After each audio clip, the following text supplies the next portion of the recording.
Temrang rong ni yago kebone bodolok to ya wi chopro jagai tongo asok simia chopro jagai tongo kok tuma thumai te kerong kring ro obahane koksil jamoti sabu lahar angkorka kebone bodol ni MLA ro o sane kebone bodol ni MLA ro yakung bai himui office land bottala melar mat pochupi chomni te kamon chomni ngai oren chomni o phai kuthum lakya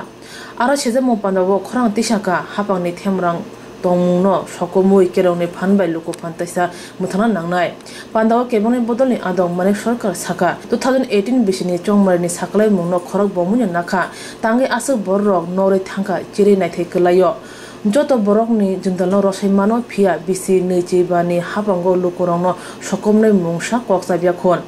Sendela hapang agyo hase hapano chubaya abo haikero 2014 bisini ulo BJP hapang ba hase hapano chubaliya Tabuni hapang jidike kogrka abo kog narakhe kebone bodolbo gosiuna nai pia lukurongna dearunai samu tangke বিধান সভা ni অংখরে Fanon খরং তিছানাই হনে শাকা আমাদের খুব তো তাদের বিরুদ্ধে তুমি তোমার নিজের দপ্তরের সাধারণ কর্মী তাকে রক্ষা করতে পারছো না তুমি সাধারণ মানুষের নিরাপত্তা তুমি কি করে দেবে বড় বড় কথা বলছে এটা বিরোধিতা আমরা করছি পুলিশকে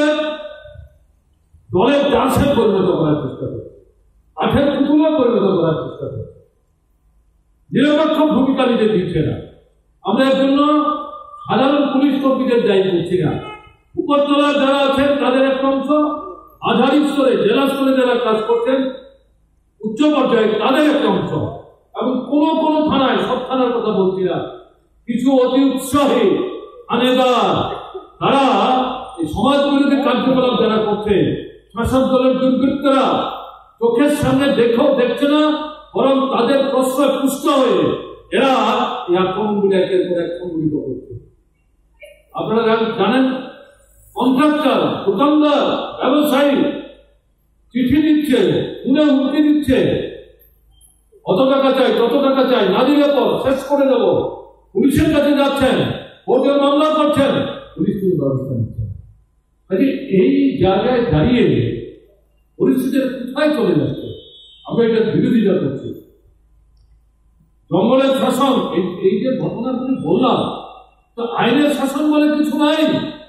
সংবিধান বলে এখানে কেউ পরোয়া করছে না শাসক দল তার দুর্বৃত্তরা দিলে বিষে পুলিশকে কাঠপুতুল বানিয়ে উপরতলার পুলিশ নেতৃত্বের প্রশ্রয়পুষ্ট হয়ে রাজ্যে একটা অরাজকতা তারা কায়েম করেছে এটার বিরোধিতা আমরা করছি এটা বন্ধ করতে হবে আইনের শাসন ফিরিয়ে আনতে হবে এবং এখানে আমরা যেটা বলছি এই যে একদলীয় শাসন চলছে বিজেপি শেষ কথা তাদের কথাই আইন তাদের কথাই সংবিধান তাদের কথাই বিচার তাদের সিদ্ধান্ত সে অন্য দলের কথার কোনো যুক্ত নাই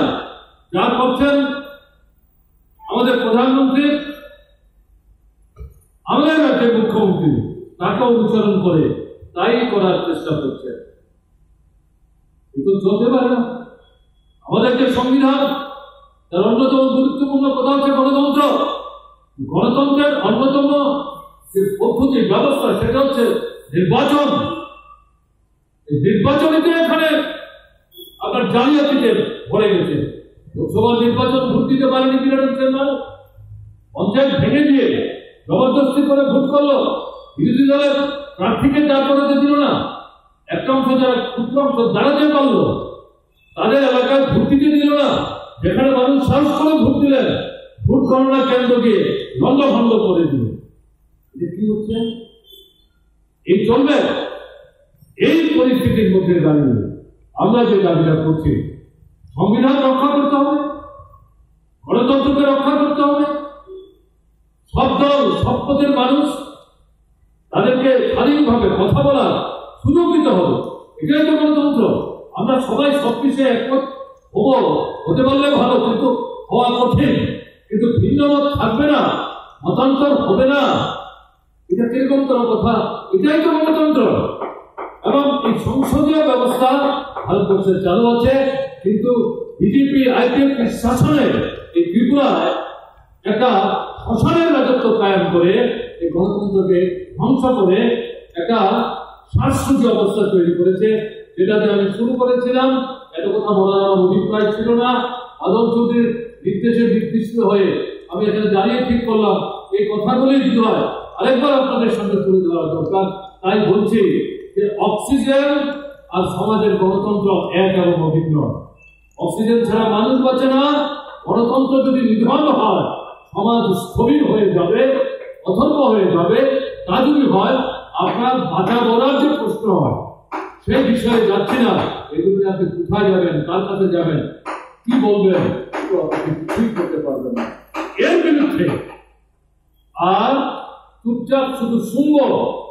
আর শুধু বলবো সময় আছো একটাবার ভোট দিতে পারলে দেখে নেবো তাদের, এইভাবে বলে কিন্তু অপেক্ষা করে চলবে না। আমরা আপনাদের কাছে অনুরোধ করবো, আমরা এখানে বসলাম, রাজ্যপালের দৃষ্টি আকর্ষণ করলাম, বিষয়গুলি আপনাদের সামনে তুললাম। এগুলি কোনো দলীয় দাবি না, আপনাদের কথা আপনাদের কাছে আপনাদের হয়ে আমরা আবার তুলে ধরলাম। অনুরোধ করবো আস্তে আস্তে সাহস করে ঘর থেকে বেরোন। ঘরের মধ্যে দরজা জানালা বন্ধ করে বসে থাকতে মাঠের ফসল কেটে নিয়ে যাচ্ছে, পুকুরের বীজ ছেড়ে দিচ্ছে, হাঁস মুরগি জোর করে নিয়ে চলে যাচ্ছে, বাড়িতে পাঠা কেটে মাংস রান্না করে বাড়িতে খাচ্ছে, বাড়ির মালিককে বাধ্য করছে সেই মাংস খেতে। অর্পরতা কোথায় গেলে পরে এরকম হতে পারে ভাবতে পারেন? এটা এই বিজেপি আইপিএফটি যুগ জমানায় এই জিনিস চলছে। আমরা বলেছি এগুলো বন্ধ করতে হবে। আজকে আমাদেরকে এই অবস্থান তাদের এই বিষয়টা আমরা উল্লেখ করার চেষ্টা করেছি। মহিলাদের বিরুদ্ধে অপরাধ, অল্প বয়সের মেয়ে থেকে শুরু করে 90 বছরের বৃদ্ধা মা দিদিমার বয়সী কেউ রেহাই পাচ্ছে না, কেউ রেহাই পাচ্ছে না। প্রতি সপ্তাহে এরকম 2টা 3টা 4টা ঘটনা ঘটছে, এর কোনো মীমাংসা নাই।